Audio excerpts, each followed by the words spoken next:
Chào mừng các bạn trở lại với channel của mình. Hôm nay mình sẽ hướng dẫn các bạn cách thay đổi giọng nói hay là thay đổi giọng âm thanh trong KineMaster. Đây là một ứng dụng làm video được chất lượng cao và thay đổi âm thanh, thay đổi giọng nói một cách rất là đơn giản và hiệu quả. Đầu tiên các bạn vào CH Play, tải cho mình về cái ứng dụng KineMaster này. Sau khi các bạn tải xong thì chúng ta bắt đầu vào ứng dụng KineMaster.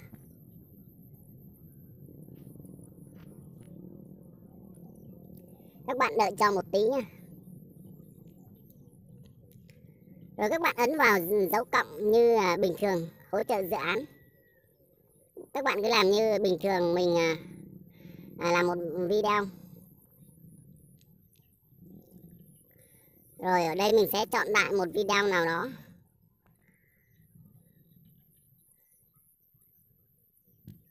Các bạn chọn một video nào đó để chỉnh sửa âm thanh, để làm méo cái giọng đi, hoặc là thay đổi cái âm thanh đấy.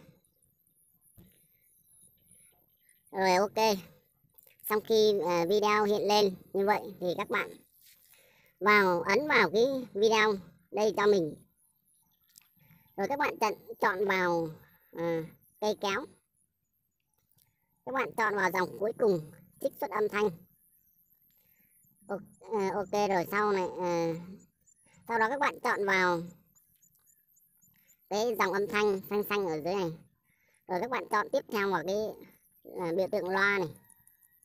Rồi các bạn thấy có ba cái thanh, 4 cái thanh điều chỉnh này.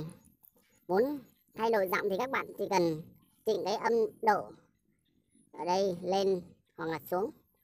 Đây mình chỉnh lên là 2 để mình bật cho các bạn nghe bài này trước đã, rồi mình sẽ thay đổi giọng cho các bạn xem. Nhân dòng ít trong say sẽ đàn dòng xuyên tàu lúc nào vui cho ta. Đây là cái giọng bình thường của video. Giờ mình sẽ thay đổi nó cho nó cao lên, cho nó hay hơn. Mình sẽ kéo cái âm độ này cho đến 2 này.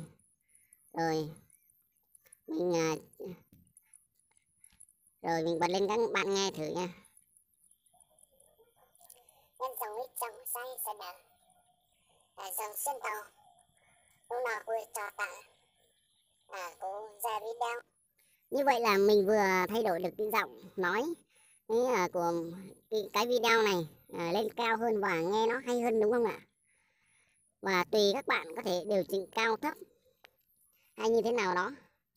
Chúc các bạn thành công.